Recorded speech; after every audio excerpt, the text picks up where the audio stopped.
الرحمن الرحيم.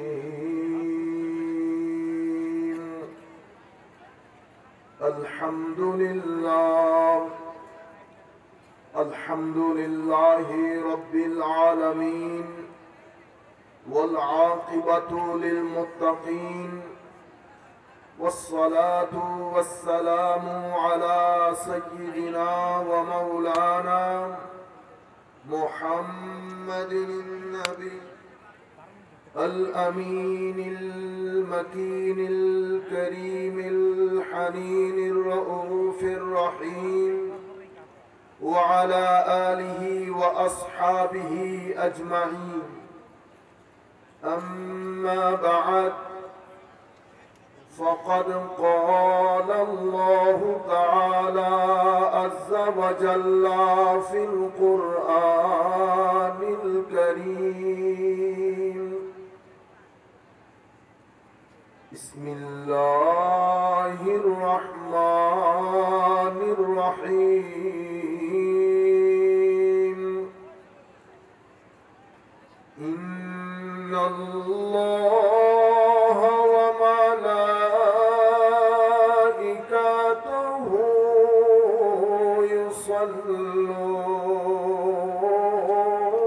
يصلون على النبي يا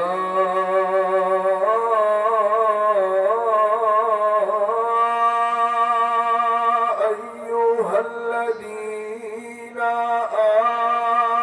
آمنوا صلوا عليه وسلموا تسليما. اللهم صل على سيدنا مولانا محمد وعلى آل سيدنا مولانا محمد. اللهم صل على سيدنا مولانا محمد وعلى آل سيدنا مولانا محمد. دنو ہے ماں آمینہ، دنو اپنار زندگی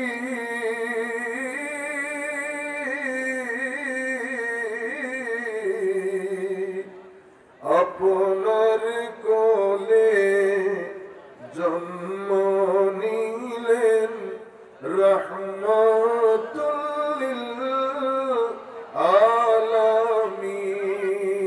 আল্লাহুম্মা সাল্লি আলা সাইয়্যিদিনা মাওলানা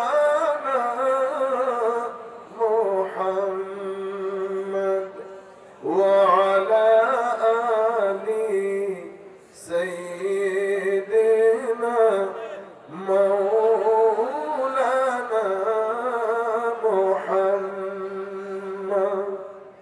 নবীজির শান উঁচু করলেন মহান প্রভু রব্বানা।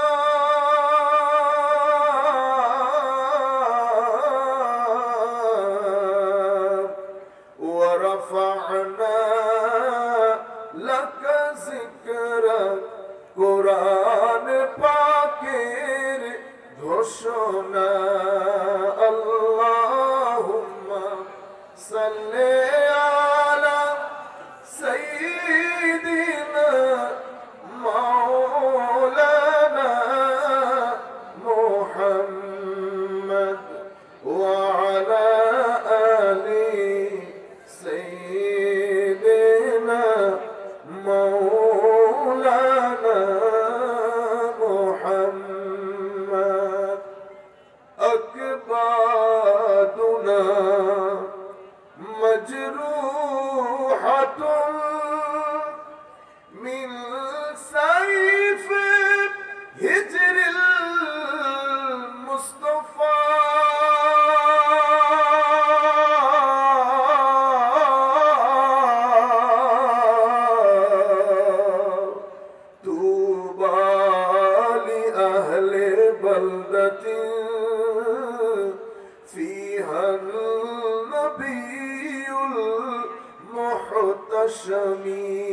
اللهم صل على سيدنا مولانا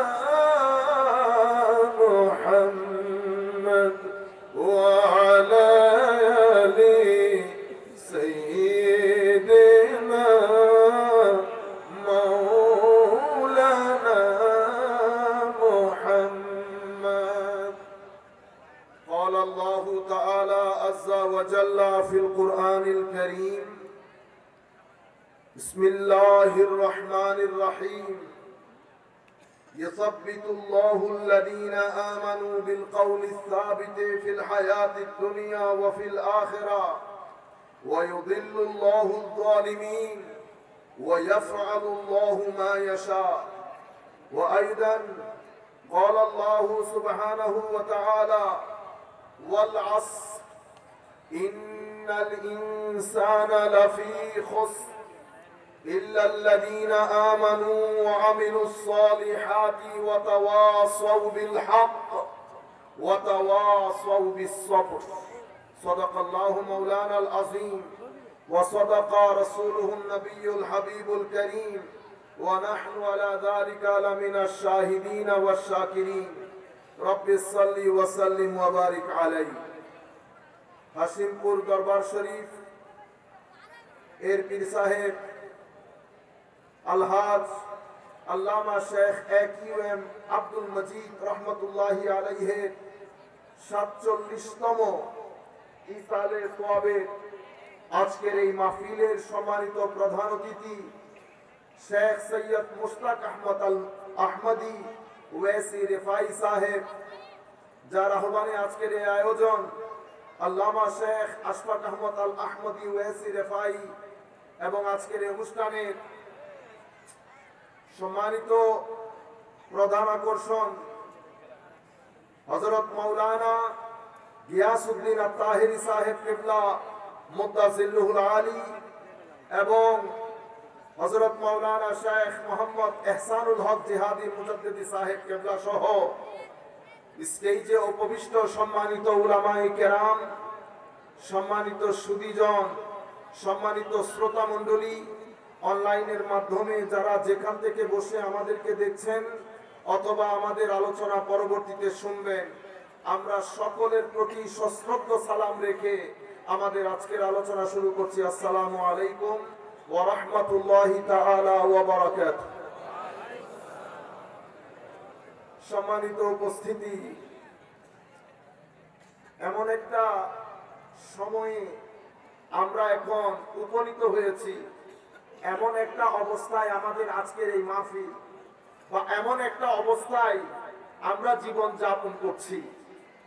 সামগ্রিকভাবে এক অস্থিরতা, সামগ্রিকভাবে দুর্যোগপূর্ণ পরিস্থিতি, আকীদার ক্ষেত্রে হোক, আমলের ক্ষেত্রে হোক, আখলাকের ক্ষেত্রে হোক, সামগ্রিকভাবে আমাদের জীবন ঊর্ধ্বমুখী না, আমাদের জীবন পতনমুখী। সামগ্রিকভাবে কেন যেন আমরা আস্তে আস্তে নিচের দিকে চলে আসছি। শুধু মাহফিলের দিকে তাকাই আমরা, আপনারা এখানে যারা উপস্থিত হয়েছেন উলামায়ে কেরামের জন্য না, আমরা বেশিরভাগ লোক এখানে বসেছি ওযু ছাড়া, ঠিক না? আমার ভাইয়েরা, গতকালকের কথাগুলো আবার রিপিট করি আজকে।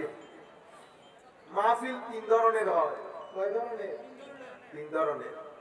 মানুষের গায়ের রঙও 3 ধরনের। মানুষের গায়ের রঙও, মানুষের ব্রেইন তাও 3 ধরনের। মাহফিল 3 ধরনের হয়। কিছু মাহফিল জমানো মাহফিল, আমরা কি বলি? মাহফিল জমে নাই, বলি না? আর কিছু মাহফিলের মাধ্যমে আপনি কিছু জিনিস শিখতে পারবেন, এলম যায়। কিছু মাহফিলের মাধ্যমে এলমও যায়, তরবিয়তও যায়। তাইলে মাহফিল কয়টা হলো? 3 ধরনের হলো। একটা হচ্ছে জমানো মাহফিল। জমানো মাহফিলের মধ্যে এলমও যায় না, তরবিয়তও যায় না। জমানো মাহফিলের মধ্যে আদব থাকে না। মাহফিলের প্রধান জিনিস যিনি বলবেন, যাকে বলবেন, দুইজনের মধ্যে একটা কানেকশন লাগে, রুহানি কানেকশন। সেই রুহানি কানেকশনের জন্য প্রথম চাবি হচ্ছে ওযু। কি জিনিস? ওযু। আগে তো ওযু ছাড়া মাহফিলে বসা কল্পনারও বাইরে ছিল। এখন আমি ওযু ছাড়া চলে আসি কেন? কারণ আমি এলমও চাই না, তরবিয়তও চাই না, আমি চাই মাহফিল জমু। আপনারা বুঝতে পেরেছেন? এটা একটা জাতির জন্য অনেক বড় দুর্ভাগ্য। এটা দার্সগাহ, এটা আমার নবী শরীয়ত, তরিকত, মারিফত শিখানোর জন্য এটা একটা দরজগাহ। এখানে যিনি আসবেন এবং যিনি বলবেন, দুইজনের মধ্যে একটা আদব যদি তৈরি না হয় তো রুহানি কানেকশন হবে না।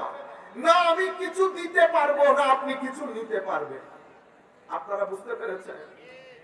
আফসোসের বিষয় হচ্ছে আমাদের সামগ্রিক জীবনের মধ্যে হাকিকত, হাকিকত খতম হয়ে গেছে। আমরা রসম রেওয়াজের মধ্যে সামগ্রিক ভাবে, রসম বলি না, রসম, রস মানে আনুষ্ঠানিকতা। আমাদের বিয়ে শুধু আনুষ্ঠানিকতা রয়ে গেছে। আপনারা এখানে কিভাবে করেন আমরা তো জানি না। চট্টগ্রামের মধ্যে আমার নবী যে বিয়ে শিখিয়ে দিয়ে গেছেন, আমি জানি না তার 4 ভাগও আছে কিনা। প্রথম দিন থেকে আনুষ্ঠানিকতার নাম দিয়ে আমার নবীর শরীয়তের উপর যে হাসি মজাক করা হয়, সেই শরীয়ত নিয়ে আমার নবী আসেন নাই। মেয়ে দেখতে যাচ্ছেন, ছেলে, ছেলের বাবা, ছেলের মা, ছেলের ভাই, ছেলের ভাবি, ছেলের খালাতো ভাই, ছেলের খালাতো ভাবি, এদের কারো জন্য মেয়ে দেখা যায় নাই। মেয়ে দেখতে পারবে যে বিয়ে করবে, যাকে বিয়ে করবে। প্রথম দিন থেকে রসম রেওয়াজের নাম দিয়ে আমার নবীর যে গায়রতে দিন, আমার নবীর দ্বীনের যে হাই, দ্বীনের যে লেভেল, দ্বীনের যে স্ট্যান্ডার্ড, আমার নবীর দ্বীনের যে স্বকীয়তা, আমার নবীর দেওয়া দ্বীনের যে পবিত্রতা, সবটাই নষ্ট করে দিয়েছে রসম রেওয়াজের নাম দিয়ে। সেটা বিয়ে থেকে শুরু করে মাদ্রাসা, মাদ্রাসা থেকে শুরু করে খানেকা, খানেকা থেকে শুরু করে ওয়াজ ও তাকরীর, সব জায়গার মধ্যে হাকিকত খতম হয়ে শুধুমাত্র রসম রেওয়াজকে ধরে আছে। আপনারা বুঝতে পেরেছেন? জাতি এক আজীব পরিস্থিতির মধ্যে পড়ে গেছে। আমাদের নামাজ আছে, নামাজ থেকে রূহ খতম হয়ে গেছে। আমাদের রুকু থেকে যৌক খতম হয়ে গেছে। সিজদার মধ্যে যৌক নাই। সুবহান রাব্বিয়াল আলা বলে কোন রকম উঠতে পারলে জীবন বাঁচে, কোন রকম 2 রাকাত পড়তে পারলে জীবন বাঁচে। রোজা আসে, রোজা যায়, পুরা রমজান ব্যাপী ইফতার আর ইফতারির বাজার আর ঈদের মার্কেটিং, রোজা, তাকওয়া, ওয়ারা, ইখলাস, সবর, শুকর, মুজাহাদা, আখলাক, তাওয়াদু, ইনকিসারি সবকিছু খতম হয়ে রোজা যেই কারণে দেওয়া হয়েছে সেটা আমাদের দিল ও দিমাগের মধ্যে আর নাই। নতুন প্রজন্ম, আমাদের ভাগ্যর দেখলে নতুন প্রজন্ম মনে করে রোজা মানি ইফতার, রোজা মানি ইফতার, রোজা মানি শুধুমাত্র ঈদের বাজার। রোজা থেকে আমরা খতম করে দিয়েছি। কুরবানি আসলে কুরবানির যে আসল রূপ সেটা বরবাদ করে দিয়ে কে কার কাছ থেকে বড় গরু আর ছোট গরু কিনতে পারে। সামগ্রিক জীবনের মধ্যে এরপরে আমাদের মধ্যে কিছু ভাই এই পরিস্থিতি দেখে তারা ডিপ্রেসড হয়ে গেছে, হতাশ হয়ে গেছে। তারা কি করলো? কলেজ বিশ্ববিদ্যালয় বাদ দিয়ে তারা বলে আমাদের ধর্মের মধ্যে সংস্কার করবে। কি করবে? সংস্কার। ধর্মের মধ্যে এটা বেদাত, এটা বেদাত, এটা বেদাত, এটা বেদাত, সব বেদাত। ধর্মের মধ্যে আর কোনো হাকিকত নাই। তারা বেদাতের নাম দিয়ে একটা মুভমেন্ট জারি করেছে, পিউরিটান মুভমেন্ট। নাম দিয়েছে সালাফি মুভমেন্ট। কি মুভমেন্ট? সালাফি। মানে আপনি ধর্ম পুরাতন হয়ে যাওয়ার কারণে ধর্মের মধ্যে উরুস ঢুকেছে, ধর্মের মধ্যে মিলাদুন নবী ঢুকেছে, খানেকা ঢুকেছে, মাজার ঢুকেছে, মাযহাব ঢুকেছে, শবে বরাত ঢুকেছে, আরো কি কি ঢুকেছে এখন আপনারা মনে করতেছেন এগুলা সব বাদ দিয়ে দিলে ধর্ম শুদ্ধ হয়ে যাবে। আপনারা নাউজুবিল্লাহ বলবেন। এগুলা বাদ, এই কনসেপ্ট এসেছে খ্রিস্টানদের কাছ থেকে, এটা মুসলমানের কনসেপ্ট না। পিউরিটান বলে, আমরা যাদেরকে সালাফি বলি, খ্রিস্টানরা তাদেরকে কি বলে? পিউরিটান। এখানে আপনি সালাফি মুভমেন্ট বলেন, ওখানে পিউরিটান মুভমেন্ট বলে। মানে খ্রিস্টান ধর্মের মধ্যে অনেক কিছু ঢুকে গেছে, পাদ্রীরা অনেক কিছু ঢুকাই দিছে, বুঝতে পেরেছেন? এগুলা খ্রিস্টান ধর্ম থেকে বাদ দিয়ে ফেলতে হবে। একই মুভমেন্ট ওরা টাকা পয়সা দিয়ে আমাদের দেশও শুরু করেছে। সালাফি মুভমেন্টের মধ্যে বাংলার জমিনে গত 200-250 বছর ধরে এত এত বুজুর্গ আলে দিন চলে গেছে, কেউ কখনো বলেছে আমি সালাফি? তাহলে বোঝা যায় এটা আলেমদের ভাষা না, এটা আলেমদের ভাষা না। আলেম মানে জ্ঞানী, জ্ঞানীর অপোজিট কি এটা আপনারা বুঝে নেন, বুঝতে পেরেছেন? আমি মূর্খ বলবো না, আমি বলতেছি জ্ঞানীর পরিভাষা এটা না। জ্ঞানীরা কখনো এই আন্দাজে সমাজের মধ্যে তরবিয়ত দেয় নাই। সম্মানিত উপস্থিতি, বলতে যেটা চাচ্ছিলাম, আমরা কিভাবে কি পরিস্থিতির মধ্যে পড়ে গেছি দেখেন। একদিকে তাসাব্বুফ এবং তরিকত কেউ মানে, কেউ মানে না। গত 1200 বছর ধরে আজকের দিন পর্যন্ত যারা মানে সংখ্যায় তারা অনেক বেশি, যারা মানে না সংখ্যায় তারা একেবারে নগণ্য। কিন্তু ফারাক হচ্ছে গত 50 বছরে যারা মানে না তাদের সংখ্যা আস্তে আস্তে বৃদ্ধি পাচ্ছে। কেন? কারণ এই না মানার পিছনে টাকা পয়সা বেশি খরচ হচ্ছে। আপনারা বুঝতে পেরেছেন তো? টাকা পয়সার কারণে সেটার ইঙ্গিত আমার নবী মুসলিম শরীফের রিওয়ায়াতের মধ্যে এসেছে। আমার নবী অনেক আগে দিয়ে গেছে। আমার নবী বলেছেন, বাদিরু বিল আমালিস সালিহা, তোমরা যত দ্রুত সম্ভব তোমরা একজন আরেকজনের সাথে কম্পিটিশন করো, তাড়াতাড়ি আমলে সালেহ সব কাজগুলা করে নাও ফিতনার চাদরে আবৃত হওয়ার আগে। তো দিনের রাতের অন্ধকার যেমন দিনের আলোকে এনভেলপ করে ফেলবে, আবৃত করে ফেলবে, ঠিক সেভাবে আমার উম্মত ফিতনার চাদরে আবৃত হয়ে যাবে। যখন ফিতনার চাদরে আবৃত হবে, সকালের মুমিন বিকাল হতে হতে কাফের হয়ে যাবে, বিকালের মুমিন সকাল হতে হতে কাফের হয়ে যাবে। আমার নবী বলছি, বিউদিনাহু বিআরাদিন মিনাদ দুনিয়া, 2 টাকার জন্য দিন বিক্রি করে দেবে। আমার নবী কি বলেছে? বিক্রির কথা বলেছে, বিক্রির কথা। এবার এই হাদিস, এটা মুসলিম শরীফের রিওয়ায়াত। আবার মুসলিম শরীফের মধ্যে আরেক জায়গার মধ্যে আমার নবী বলছে, সাতাকুনু দুআ ইলা আবওয়াবে জাহান্নাম। তো কিছুদিন পরে বক্তা বের হবে, দায়ী বের হবে, দ্বীনের খাদেম বের হবে। কিন্তু দ্বীনের খাদেম হলেও বাহ্যিকভাবে মনে হবে দ্বীনের খেদমত করছে, কিন্তু সে আপাত দৃষ্টিতে দ্বীনের খেদমত মনে হলেও সে মানুষকে ডাকবে জাহান্নামের দিকে। কিন্তু মানুষ তো আর জাহান্নাম দেখবে না। বক্তা তো স্টেজে বসে কথা বলে, বক্তা আলেম মাদ্রাসার সিটে বসে ফতোয়া দেয়, বক্তা বা আলেম টিভির মধ্যে কোরআন হাদিস থেকে কথা বলে। যিনি কোরআন হাদিসের কথা বলে উনি তো আর আমার আপনার মতে জাহান্নামের দিকে যাচ্ছে না আমাকে, ঠিক তো? কিন্তু আমার নবী বলছেন, সকল কোরআন হাদিসের বক্তা জান্নাতের দিকে আহ্বান করে না, বরং কিছুদিন পরে এই বক্তাগুলা বের হবে ইলা আবওয়াবে জাহান্নাম, মানুষকে জাহান্নামের দিকে আহ্বান করবে। ফামান আজাবাহু, যারা এই সমস্ত বক্তার হাতে হা বলবে, নাতে না বলবে, ঠিক বলে উঠবে, তারাও জাহান্নামে নিক্ষিপ্ত হবে।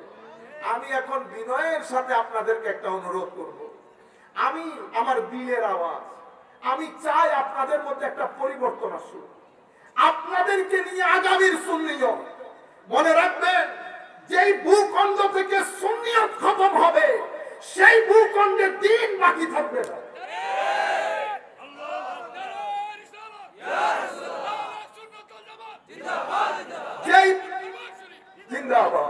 যেই ভূখণ্ড থেকে আউলিয়ায়ে কারিমের আউলিয়ায়ে কেরামের খানেকা বন্ধ হয়ে যাবে সেই ভূখণ্ডের মধ্যে দ্বীনের শরীর থাকবে, রূহ থাকবে না।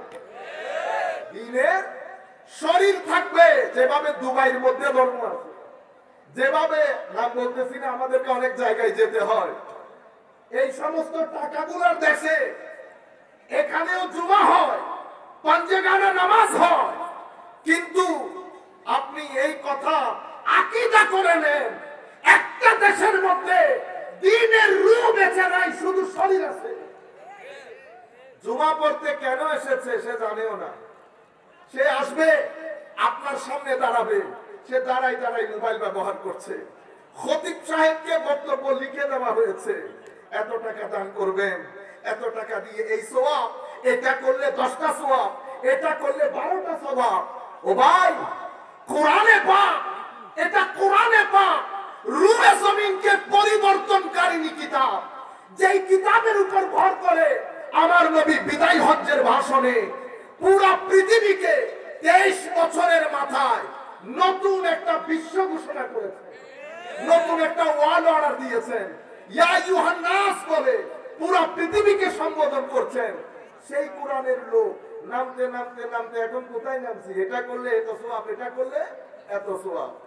এখন জাতির মাইন্ডসেট হচ্ছে সায়েন্টিফিক। গত 40 বছরে আমাদের সমাজের মধ্যে একটা ড্রাস্টিক চেঞ্জ হয়েছে। এটাকে বলে অভূতপূর্ণ পরিবর্তন, আশ্চর্যজনক পরিবর্তন। সেটা শিক্ষার ক্ষেত্রে, মেধার ক্ষেত্রে, সামাজিক ক্ষেত্রে, ফাইন্যান্সের ক্ষেত্রে, সব জায়গার মধ্যে একটা অভূতপূর্ণ পরিবর্তন এসেছে। সেই পরিবর্তন আমাদের ছেলেগুলার মাইন্ডসেটকে ট্রেডিশনাল মাইন্ডসেট থেকে রেশনাল মাইন্ডসেট করেছে। ছেলেরা এখন আগের দিনের ওই ধাঁচ, ওই ধরনের কথাবার্তা সেটা শুনতে চায় না। তারা লজিক্যাল কথা শুনতে চায়, রেশনাল কথা শুনতে চায়। আপনি এটা মাইন্ডসেট এভাবে হয়ে গেছে। আপনি এই ধরনের ছেলেগুলার সামনে যখন শুধু সওয়াবের কথা বলবেন, তাদের মাইন্ডসেট কখনো স্যাটিসফাইড হয় না। কারণ প্রত্যেকের হাতে মোবাইল চলে গেছে, প্রত্যেকে টেকনোলজির সাথে পরিচিত হচ্ছে। আপনি যদি ধর্মকে এভাবে বুঝান, তারা এক সময় মনে করবে এই যুগেও কি ধর্মের কোনো দরকার আছে? নাউজুবিল্লাহ বলেন। সম্মানিত উপস্থিতি, বক্তব্যগুলোকে এভাবে সাজানো হয়েছে, যেই যেই ভূখণ্ড থেকে আমার নবীর ইশকের কথা বাদ দেওয়া হয়েছে, রবিউল আউয়ালের জুলুস খতম করা হয়েছে, খানেকা বন্ধ করা হয়েছে, দরজা বন্ধ হয়েছে, সেই ভূখণ্ডগুলোর মধ্যে আমাদের দিন শুধু শারীরিক ভাবে বেঁচে আছে, রুহানি ভাবে খতম হয়ে গেছে। ছেলেরা জানেও না জুমার জন্য কেন এসেছে। সে দাঁড়িয়ে দাঁড়িয়ে মোবাইল টিপায়, কতক্ষণ করে হুজুর একামত দেন, নামাজ পড়ার দে, আসসালামু আলাইকুম ওয়া রাহমাতুল্লাহ, আসসালামু আলাইকুম ওয়া রাহমাতুল্লাহর দে পারে না আপনার কাঁধের উপর ভর করে মসজিদ থেকে বের হয়ে যেতে। আপনি বুঝতে পেরেছেন? নামাজ আছে, নামাজের আদায় আছে, নামাজের কায়েম নাই। আদায়, নামাজের আদায় আর নামাজের কায়েম হওয়া দুইটা দুই জিনিস। মাদ্রাসার মাধ্যমে আপনি শিখতে পারবেন নামাজ আদায় কেমনে করে, খানেকার মাধ্যমে আপনি শিখতে পারবেন নামাজ কায়েম কেমনে করে। মাদ্রাসা আপনাকে কখনো কায়েম করা শিখাবে না। কেন? তো নামাজ একটা আদায় করা, আরেকটা নামাজ কায়েম করা। তো আদায় যখন হবে, তো আপনার ব্যক্তি জীবনের মধ্যে নামাজের কোনো প্রভাব থাকবে না। আমরা নামাজ পড়ি, গালি দেই, নামাজ পড়ি, অশ্লীল হই, নামাজ পড়ি, হিংসা করি, নামাজ পড়ি, লোভী হই, নামাজ পড়ি, টাকা আফটার টাকা, টাকা আফটার টাকা ব্যাংকে জমাই রাখি, গরিব গোরাবাদের কোনো খবর নাই। তাহলে বোঝা যাচ্ছে নামাজ আপনার ব্যক্তি জীবনের মধ্যে কোনো পরিবর্তন আনে নাই। নামাজ আপনি আদায় করেছেন। নামাজ যখন ব্যক্তির জীবনে কায়েম হয়, তখন নামাজের সাথে সাথে ব্যক্তির জীবনের মধ্যে পরিবর্তন শুরু হয়ে যায়। 5টার অন্ধকার 6টার আলো হয়, 6টার আলো 7টার আলো হয়, 7টার আলো 8টার আলো হয়, মানুষ আলোকিত হয়। যখন আলোকিত হবে আপনার মননে, চিন্তায়, চেতনায়, আখলাকে, সামগ্রিক জীবনের মধ্যে একটা পরিবর্তন আসবে। এই নামাজ আপনাকে আল্লাহর দরবারে সফল কাম, সাকসেসফুলদের লিস্টে আপনার নামকে অন্তর্ভুক্ত করবে। সেই জন্য সুফিয়ায়ে কেরাম আমাদেরকে বলছেন নামাজি 4 ধরনের হয়। এক নামাজিকে বলা হচ্ছে নামাজি মুকাররাব, এমন নামাজি যে নামাজির নামাজের মাধ্যমে আল্লাহ রাব্বুল আলামিনের নৈকট্য নসিব হয়, আল্লাহ রাব্বুল আলামিনের কুরবত নসিব হয়। আর তো এই নামাজির নামাজের মধ্যে নিয়ত থেকে শুরু করে ইখলাস, নিয়ত আপনারা বুঝেন, নিয়ত আমরা সবাই জানি না। আমি যদি আপনাদেরকে জিজ্ঞেস করি মাহফিলে কেন এসেছেন, আমরা কেউ নিয়ত করি নাই, ওযুও করি নাই। অথচ আমল আল্লাহর দরবারে গ্রহণযোগ্য হয় 2টা জিনিসের উপর ভিত্তি করে, ওযু এবং ইখলাস। নিয়ত এবং ইখলাস। নিয়ত এবং ইখলাস। নিয়ত মানে আমি মাহফিলে কেন যাচ্ছি? আমি মাহফিলে যাচ্ছি আল্লাহ আল্লাহ রাসূলের দেওয়া বিধান শিখার জন্য, এটা আমার আপনার নিয়ত। আপনি যদি এই জায়গার মধ্যে এই নিয়ত না করে শুধু আমাকে দেখতে আসেন, আপনি কোটি টাকার বিজনেস 5 টাকার জন্য নষ্ট করে দিলেন। কোটি টাকার বিজনেস 5 টাকার জন্য নষ্ট করে দিলেন। মনে রাখবেন, আমার মতো ব্যক্তি কোটি যদি সমুদ্রে নিক্ষেপ হয়, আল্লাহর নবীর দেওয়া বিধান, উলামায়ে কেরামের দেওয়া সুন্নিয়তের গায়ে বিন্দু পরিমাণ আছর পড়বে না। আপনারা সব সময় সুন্নিয়ত কেন্দ্রিক হবেন, ব্যক্তি কেন্দ্রিক নয়। আমাদেরকে মনে করবেন, আপনারা আমাদেরকে তুলতে তুলতে আসমানে তুলেন, তো আমাদের মধ্যে এলিটনেস চলে আসে, আমরা সবার সাথে আর কথা বলতে চাই না। মনে রাখবেন, আমরা সবাই মিলে খাদেম। সবাই কি খাদেম? এই মাইক আমাকে তৈরি করে দেওয়া হয়েছে, যারা তৈরি করেছে তাদের ঘাম ঝরেছে। আমি একেবারে প্রিপেয়ার্ড একটা স্টেজের মধ্যে এসে কথা বলা শুরু করেছি। সেই কারণে মাহফিলে 2টা ধাপ থাকে, একটা স্টেজের পেছন, একটা স্টেজের সামনে, একটা স্টেজ হওয়া পর্যন্ত আর একটা স্টেজের পরে। আমরা স্টেজের পরের ভূমিকা পালন করি, ভাইয়েরা স্টেজের আগের ভূমিকা পালন করে। সবাই মিলে আমার নবীর বাগানের মালি, যদি আমার নবীর মালি হিসেবে কবুল করেন। আর নাইলে আমরা তো বলি আমার নবীর বাগানের মালির যে জুতা, সেই জুতা পাহারাদার। মালি হওয়া তো অনেক দূরের কথা, অনেক দূরের কথা। আমি যেটা আপনাদেরকে বলতে চাচ্ছি, আমি চাচ্ছি এই পরিবর্তনটুকু আসুক। আমি চাচ্ছি আগামীর জন্য আমরা তৈরি হই। আল্লাহর ইজ্জতের কসম করে বলছি, পরিবর্তন যদি আনতে না পারি, ভবিষ্যৎ আগামী 10-15 বছরের মধ্যে আমাদের ভবিষ্যৎ প্রজন্মকে সুন্নিয়ত শিখানোর জন্য কেউ বাকি থাকবে। যেভাবে জোয়ার শুরু হয়েছে খারিজিয়তের, আপনি যদি সময়ের চাহিদা পরিপূর্ণ না করেন, আপনি এই সুন্নিয়তের বাতাসকে সামনের দিকে নিয়ে যেতে পারবেন না। মনে রাখবেন, এই সুন্নিয়ত আজকের এখান পর্যন্ত পৌঁছেছে, শত শত বুজুর্গানে দ্বীনের রক্ত ঝরেছে এই ময়দানে। আপনি কি মনে করছেন আমি মাইক্রোবাস দিয়ে আসলাম, হোটেলে বসে খাইলাম, এখানে এসে ওয়াজ করলাম? মনে রাখবেন, তাদের খেদমতের সামনে ট্যাক্সি দিয়ে আসতে হতো, হেঁটে আসতে হতো, তাইলে আমি বলতে পারতাম বড় খেদমত করেছি। যারা খেদমত করে চলে গেছে, তাদের ঘাম ঝরেছে, তাদের রক্ত ঝরেছে। ইমামে হুসাইন রাদিয়াল্লাহু তাআলা আনহুর রক্ত জড়িত আছে, হযরতে খুবাব রাদিয়াল্লাহু তাআলা আনহুর রক্ত জড়িত আছে, আউলিয়ায়ে কেরামের রক্ত জড়িত। উলামায়ে উম্মত রাত দিন এক করে দিয়েছে এই দ্বীন, এই শরীয়ত, এই আকীদা আমাদেরকে দেওয়ার জন্য।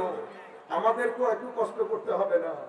হাওয়ার মধ্যে কথা বলবেন না। হাওয়ার মধ্যে আমরা অনেক কিছু করে ফেলেছি না, যেটা সত্য সেটা সাধারণ মানুষের সামনে তুলে ধরতে হবে এবং ভবিষ্যৎ পথ পরিকল্পনা সেট আপ করতে হবে।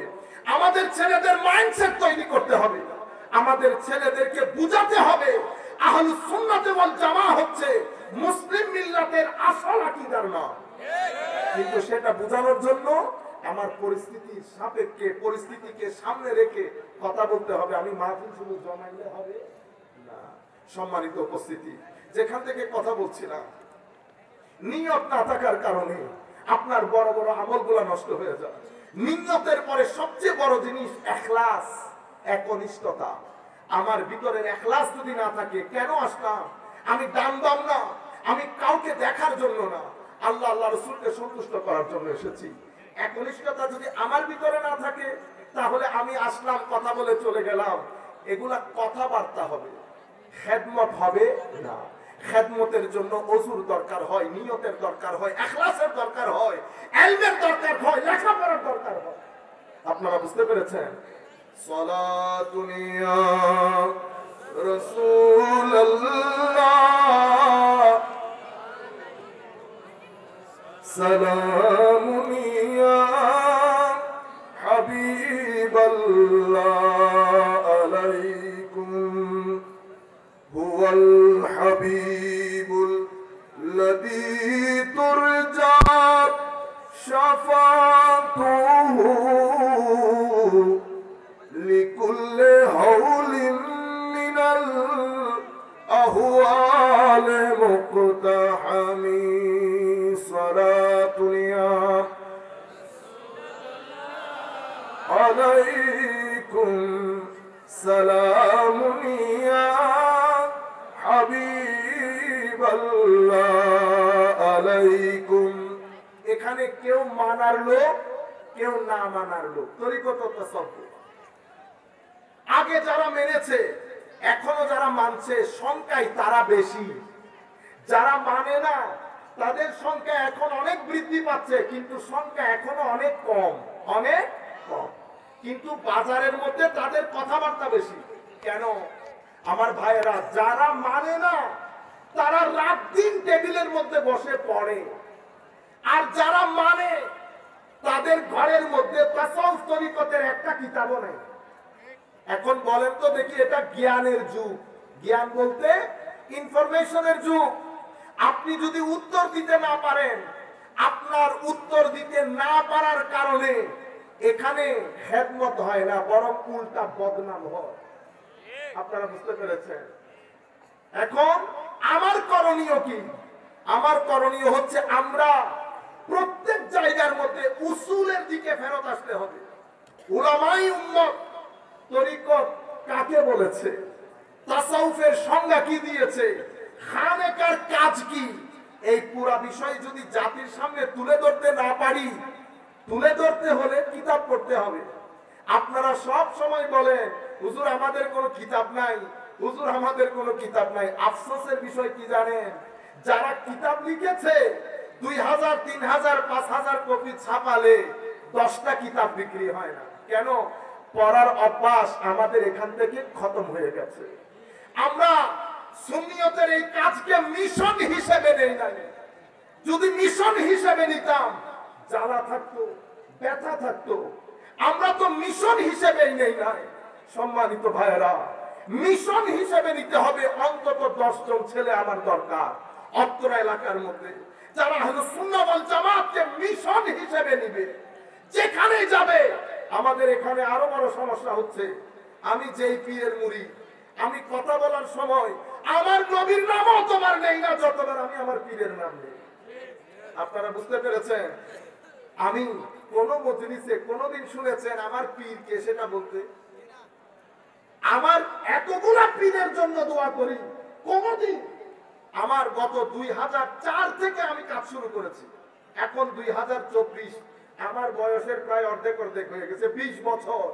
20 বছরে কোনদিন আমি বলি নাই, আল্লাহ আমার পীরের হায়াতে তৈয়বা তদিলা তাহেরা দান করে, নামও নেই নাই। সবাই মনে করে শাইখুল ইসলাম তাহেরুল কাদেরী আমার পীর। না, উনি আমার শিক্ষক। শুধু শিক্ষক বললে ভুল হবে, আমার জাহের বাতেনের মুরব্বী। কিন্তু আমার পীর, আমার মুর্শিদ আরেকজন ইয়েমেনে। আমি কখনো বলি নাই। কেন? আমি কাজ করছি আহলুস সুন্নাহ ওয়াল জামাতে। আমরা যখন সবাই মিলে একসাথে বসবো, সুন্নিয়ত থেকে রত্তি বরাবর বাইরে যাব না। কিন্তু আমরা যখন খানেকার ভিতরে, আমার খানেকায় ঢুকবো, তখন আমি আমার পীরের কথা বলবো। কিন্তু আমি যখন মজলিসে দেখবো অন্যান্য পীরের মুরিদরাও আছে, সেখানে আমি রেস্ট্রিক্টেড হয়ে যাব, সেখানে আমি শুধু তাসাউফের কথা বলবো। এখন আমরা প্রতিযোগিতা করি, কেন আমাদের মধ্যে আজকে এই অবস্থা হয়েছে? নতুবা আপনারা শুনে খুশি হবেন, এখনো পর্যন্ত বাংলার জমিনে উর্সগুলোর মধ্যে যতগুলো মানুষ হয়, উর্সের মধ্যে যারা আসে স্বাভাবিকভাবে পাক্কা সুন্নি না হলে উর্সের মধ্যে আসার কথা না। উর্সের মধ্যে যারা আসে এই ধরনের 4টা উরুসের লোক, 4টা উর্স, আমি নাম বলছি না, 4টা উর্সের লোক যদি আমরা বলতে পারি আগামী রোববার বিকালে রেস কোর্সের মধ্যে আমরা কিয়াম মিলাদ করব, আমার নবীর দরবারে সালাম দেব, এবং আমরা যদি বলি যে এই উর্সে যারা এসেছে প্রত্যেক ব্যক্তি রেস কোর্সের ময়দানে আসবে, আল্লাহর ইজ্জতের কসম রেস কোর্স আমাদের জন্য ছোট হবে, আমার মনে হয় ঢাকা সিটিও ছোট হবে। কিন্তু অনৈক্য, ইগো, আমি আমার কারণে, আপনি জানেন আমি কে, আমি করেছি, এই আমি খতম করে দিয়েছে, ভুলে গেছি এই আমির কারণে শয়তান রাজিম হয়েছে। শয়তান কি হয়েছে? রাজিম, অভিশপ্ত হয়েছে, জান্নাত থেকে বের করে দিয়েছে আমার আল্লাহ, মালউন বলেছে, খাবিস বলেছে, রাজিম বলেছে আমার আল্লাহ। এখনো পর্যন্ত সেই জায়গা থেকে আমি ছুটে আসতে পারি না। আমার ভাইরা, আকল মানুষকে আমির দিকে নিয়ে আসে, আমি থেকে বের হতে পারি না। মনে রাখবেন, কাপড় পরিবর্তন দ্রুত করা যায়, চরিত্রের পরিবর্তন দ্রুত করা যায় না। দিন এবং রুহে দিন, এটা চরিত্রের পরিবর্তনের কথা বলে। এজন্য আমার আল্লাহ বলছেন, মানুষ তোমার পোশাকের দিকে তাকিয়ে হয় তোমাকে সিটে বসাবে নতুবা নিচে বসাবে, আমি আল্লাহ তোমার জাহের দেখি না, শার্ট কত সুন্দর, প্যান্ট কত সুন্দর, এটা আমি আল্লাহ দেখি না। আমার আল্লাহ কি দেখেন? ইন্নাল্লাহা লা ইয়ানজুরু ইলা আজসামিকুম ওয়া ফি রিওয়ায়াতিন উখরা ইলা যাওয়াহিরিকুম বাল ইয়ানজুরু ইলা কুলুবিকুম ওয়া আমালিকুম। আমার নবী বলছেন, নিশ্চয়ই আল্লাহ তোমাদের বাহির দেখে না, আল্লাহ তোমাদের ভিতর দেখে। পৃথিবী বাহির দেখে পাগল হয়, আল্লাহ ভিতর দেখে কাছে টেনে নেয়। পৃথিবী বাহির দেখে তাকবীর দেয়, আমার আল্লাহ ভিতর দেখে ফেরেশতাদের মজলিসে আমাদের নাম নিয়ে জিকির করে। আপনারা বুঝতে পেরেছেন? মানুষ আজিম প্রাণী, মানুষের মতো করে আল্লাহ কাউকে সৃষ্টি করে নাই। কিন্তু আমরা আফসোসের বিষয়, আমরা নিচে নামতে নামতে নামতে আমাদের আর নামার জায়গা নাই। আমরা ফ্রড করি, আমরা মিথ্যা বলি, আমরা গালি দেই, আমরা প্রতারণা করি, আমরা মানুষের সাথে চিট করি, খিয়ানত করি, মিথ্যা বলি। আমার নবী বলেছেন, 4 খাসলত যে ব্যক্তির মধ্যে পাওয়া যায় সেই ব্যক্তি নিরেট মুনাফিক, কানা মুনাফিকান খালিসা। যেই ব্যক্তি মিথ্যা বলে, যেই ব্যক্তি ওয়াদার খেলাফ করে, যেই ব্যক্তি আমানতের খেয়ানত করে, যেই ব্যক্তি ঝগড়া লাগলে একেবারে অসম্ভব অশ্রাব্য বাজে ভাষায় গালিগালাজ করে, ওয়াইজা খাসামা ফাজারা। আমার নবী বলছেন, 4 জিনিস যার ভিতরে আছে, কানা মুনাফিকান খালিসা, একেবারে নিরেট মুনাফিক। এই 4টা খাসলতের যে কোনো একটা যে ব্যক্তির ভিতরে থাকবে, তার ভিতরে মুনাফিকের একটা নিদর্শন, বৈশিষ্ট্য আছে।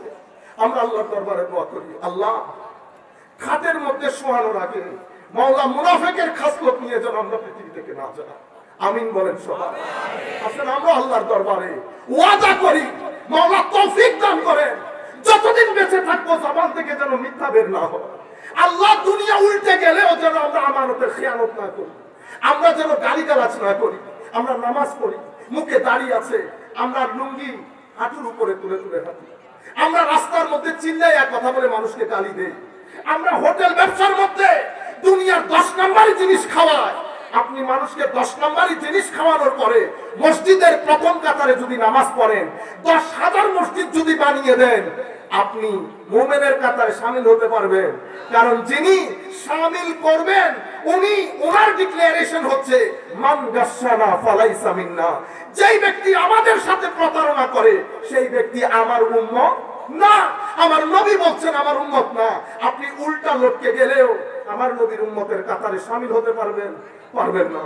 আমার নবী, হে যুবক, আমার নবী বলছে, যেই ব্যক্তি বড়দেরকে সম্মান করে না, ছোটদেরকে স্নেহ করে না, সেই ব্যক্তি আমার উম্মত না।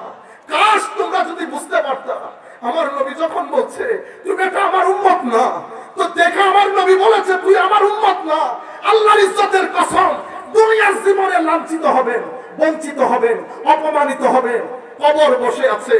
মনে রাখবেন, পেট যেমন উল্টাপাল্টা জিনিস দিলে প্রটেস্ট করে, সিনা প্রটেস্ট করে না।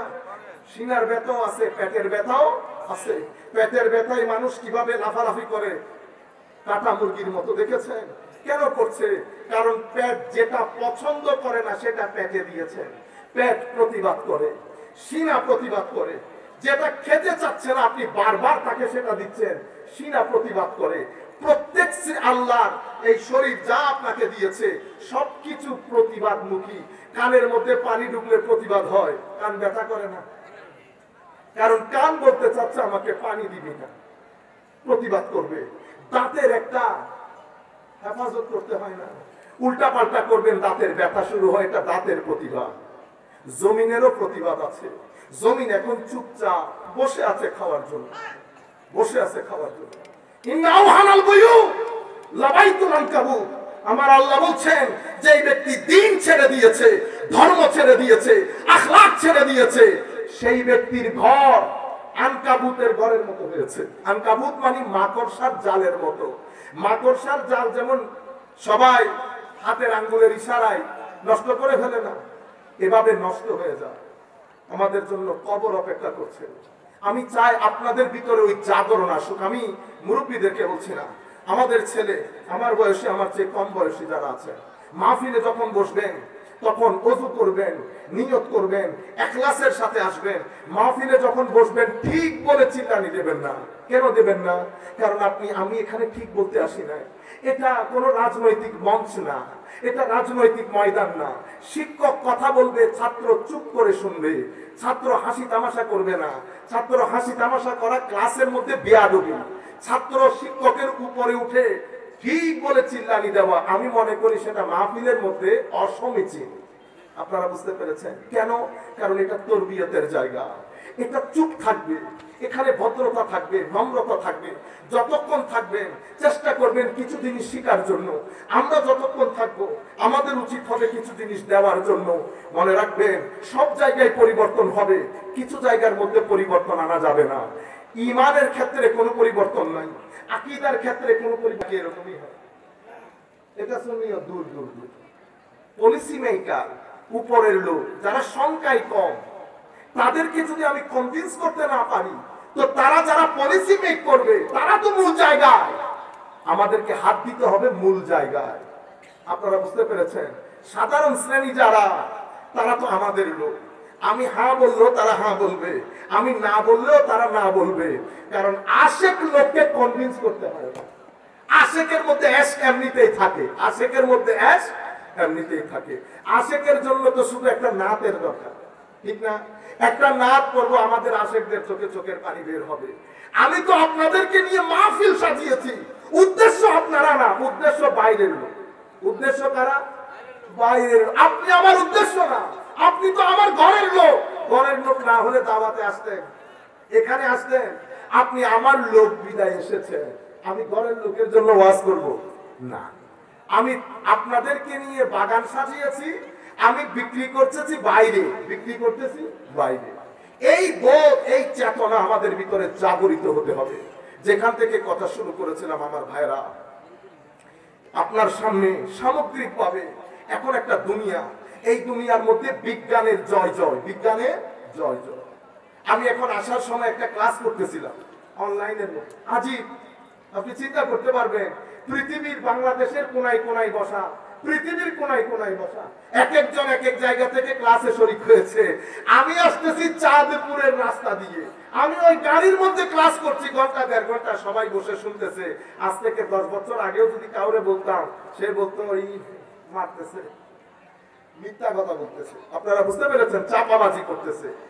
বিজ্ঞানের সময়, এই সময়কালের মধ্যে আমাদেরকে, যেহেতু ছেলেদের কাছে আপনি যদি কথাবার্তা এমন কিছু বলেন, আমরা এই যুগে আসছি না, আগে গুগল চেক করে দেখি ডাক্তারের ওষুধ ঠিক দিছে কিনা, ডাক্তারের ওষুধ ঠিক দিছে কিনা। এক রোগী গেছে ডাক্তারের কাছে, তো আমাদের হয় না, ব্যথা করতেছে কোথায় জানেন? ব্যথা করতেছে তার পায়ে, ডাক্তারে ওষুধ দিছে কিসে, ঘাড়ে। সে মাস্টারি করে দেখে দেখে কদুর ডাক্তার কোথায় ব্যথা, ওষুধ কোন জায়গায় দিছে বুঝে না। 4 দিন পরে যখন ব্যথা অতিরিক্ত বেড়ে গেছে, ডাক্তারের কাছে গেছে। ডাক্তার জিজ্ঞেস ওষুধ খান নাই, করতেছে ওষুধ খান নাই না কেন? তো আমি আসলে গুগল চেক করে দেখেছি ওষুধটা তো আপনি ঘাড়ের দিছেন। তো ডাক্তার একটা কথা বলছে, সেটা আমি মাহফিলের মধ্যে বলতে পারতেছি না, কারণ শব্দটা এটার সাথে যাবে না। বুঝতে পেরেছেন? অতি মাস্টারের ভাব নাই, কারণ এখানে এখানে কানেকশন আছে।